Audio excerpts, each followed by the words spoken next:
Welcome in, everybody. We're diving into John Steinbeck's The Grapes of Wrath today. Really excited to dig into this one. Yeah, this one's a classic. And, I was reading through what you sent over, and man, that Duff Bowl imagery that Steinbeck uses that just hits you right in the gut. It's powerful stuff. Yeah, like that feeling of the wind just stripping the land Yes. bare, turning it all to dust. hmm Can you imagine, like, having to leave everything behind, your home, your farm, everything? I think Steinbeck really wants us to understand the desperation that the Joads are facing. It's not just a depression, it's this ecological disaster of massive proportions. Right. It's like the foundation of their lives is just crumbling beneath them. And that's what I think makes the Joads so compelling. They're like this microcosm of America during the Depression. Countless families were facing those same struggles. Absolutely. And the way Steinbeck puts their family together, you can really see that reflected. You've got Tom, who's just out of prison trying to figure out this world that's totally changed. And then Ma, she's like this rock, holding everyone together. Yeah, Monjo is such a force. Yeah. And then there's Patty. He's trying to hold on to his authority, but everything's falling apart around him. Right. And then Rose of Sharon, she's pregnant and dreaming of this better future out in California. Which, as we see in these excerpts, isn't quite the reality they find. Yeah, that scene with the used car salesman. Talk about brutal. Oh, yeah. It just felt like this in-your-face symbol of how these migrants were exploited. It really shows you those power dynamics at play. The landowners, the businessmen, they hold all the cards, and the workers are just desperate for any opportunity. And I think that leads to some of the most heartbreaking moments.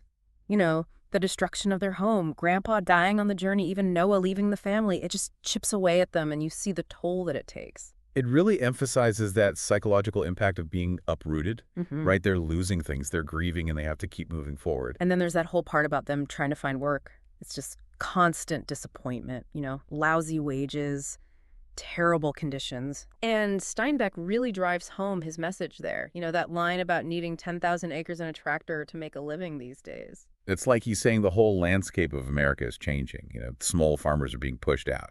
And it's scary how relevant that feels today with corporate farming and, all the labor issues we still see. But here's the thing that strikes me.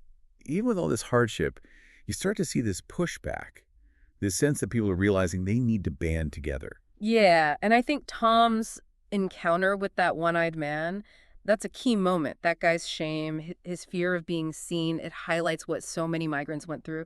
It forces Tom to confront his own biases. Right. Then you've got Hooverville, Mm-hmm. which is just this pressure cooker of tension and desperation. Yeah. But there's also this amazing resilience in the way these families create this community out of nothing. Hoovervilles were a powerful symbol of the Depression, but they also represented that potential for people to come together to make a change. And then there's Jim Casey, the ex-preacher. He's such a fascinating character. So he really is. Like, he goes from this traditional religious figure to someone who's deeply aware of the social problems around him. He's asking those big questions, challenging the systems that create injustice. Yeah, like when he talks about that monster that drives people to act against their own best interests. What do you think Steinbeck's doing there? Is Casey like our moral compass? I think Casey's definitely wrestling with things, trying to figure out where he stands, and he's starting to see how powerful it could be if people united for a common good. And that brings us to Weed Patch, which is a complete 180 from Hooverville.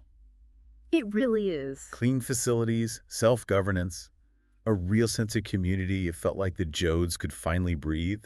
What's interesting about Weed Patch is it's like a mini version of a more just society. They have their own rules, they work together, they share resources, and it works. It almost feels utopian, but, this is the Grapes of Wrath, so you get that sense that it can't last. Right. And that makes it even more tragic when it all falls apart. That raid on the dance, the violence that erupts it, reminds us that even the most fragile attempts at utopia are vulnerable to those forces of greed and power.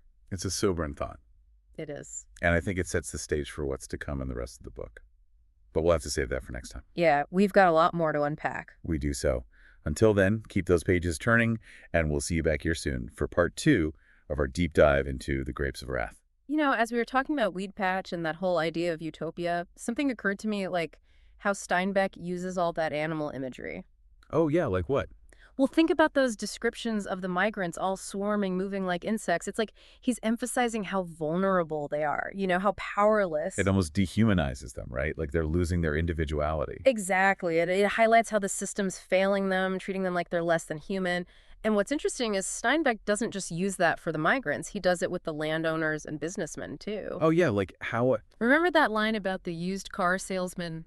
Owners with rolled-up sleeves, salesmen meet deadly small, intent eyes watching for weaknesses. It's chilling. It's predatory. Yeah, it's like he's drawing this connection between the economic system and the natural world, saying that this cutthroat competition is just part of human nature. But then he throws in these moments of compassion, real human connection that completely contradict that. Oh, can you give me an example?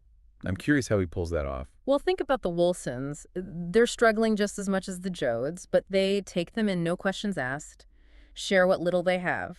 It's pure kindness. That's true. Yeah. And there are all those smaller acts of generosity, too. Sharing food, Yeah. lending a hand. It's like these little flashes of light in all that darkness. Exactly. And I think that's what gives the story its heart. It's those moments where people choose to see each other as human beings, even when everything else is telling them not to.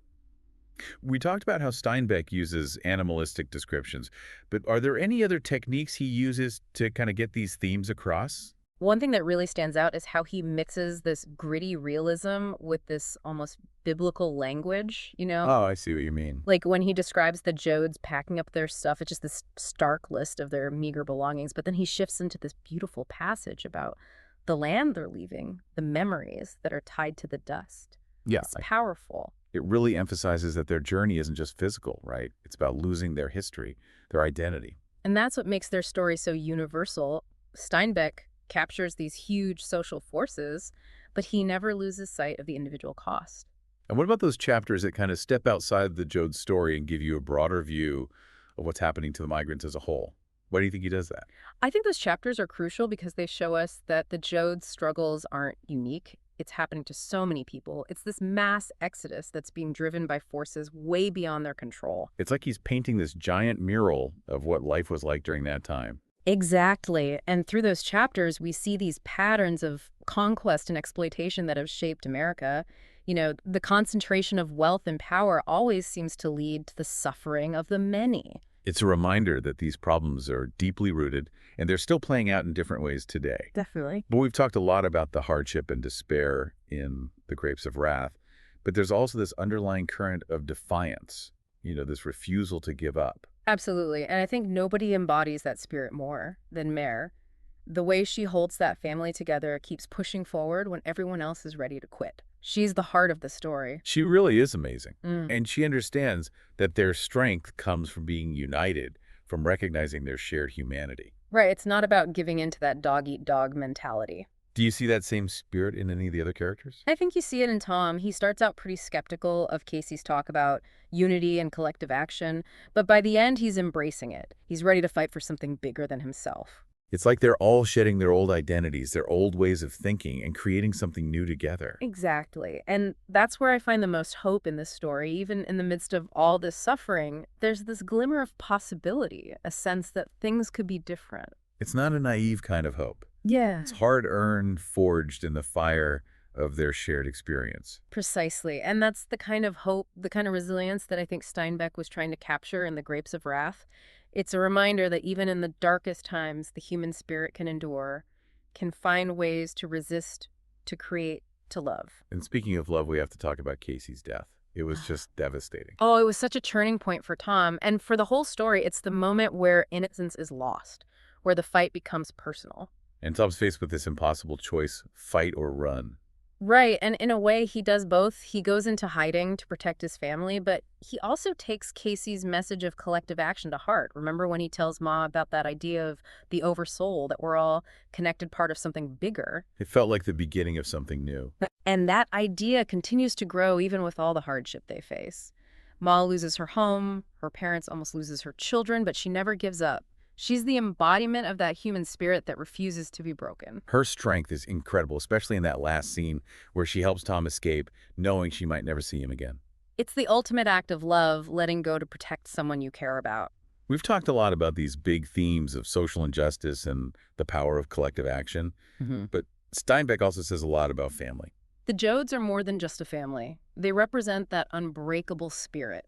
Their journey is a testament to how powerful love and loyalty can be, even when everything's falling apart. And it's not just about blood ties either. We see that sense of extended family within the migrant community, people helping each other out, creating this sense of belonging. It reminds us that family can be found in the most unexpected places, and that connection, that feeling of belonging is what keeps the Joads going. It gives them the strength to keep putting one foot in front of the other, even when all hope seems lost. And that's a powerful message for all of us, I think. We've talked a lot about the Joad's strength, but that title, The Grapes of Wrath, it's so powerful, so much packed into those few words. It really is, and it comes from that old hymn, right? The Battle Hymn of Oh, the Republic. exactly, trampling out the vintage where the grapes of wrath are stored. Yeah, Julia Ward Howe during the Civil War. It's about this righteous anger. Right, and I think that's what we see building in the Joads and the other migrants. They've been pushed to the brink. They've lost everything. It's like that pressure cooker atmosphere in Hooverville. Exactly, but there's also this deeper meaning with those grapes. They're connected to wine fermentation. I see where you're going with this. It's like all that suffering and anger is fermenting inside them. It's potent. It could turn into something powerful, something good, or something destructive.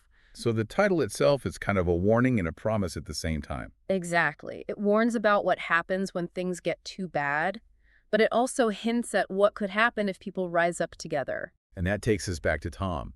He starts out kind of wary of Casey's talk about unity, but by the end, he's all in. Yeah, he's ready to fight for something bigger than himself. And it's not just him. We see it in other characters too. It's like this realization that they're stronger together. They're shedding their old ways of thinking and creating something new.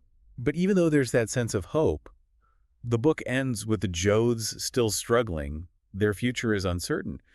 Why do you think Steinbeck chose to end it like that?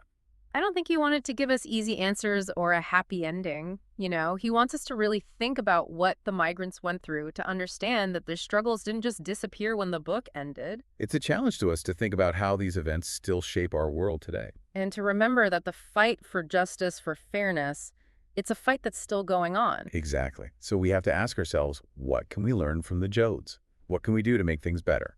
And to remember that even small acts of kindness and compassion can have a ripple effect. Absolutely. That's a powerful message.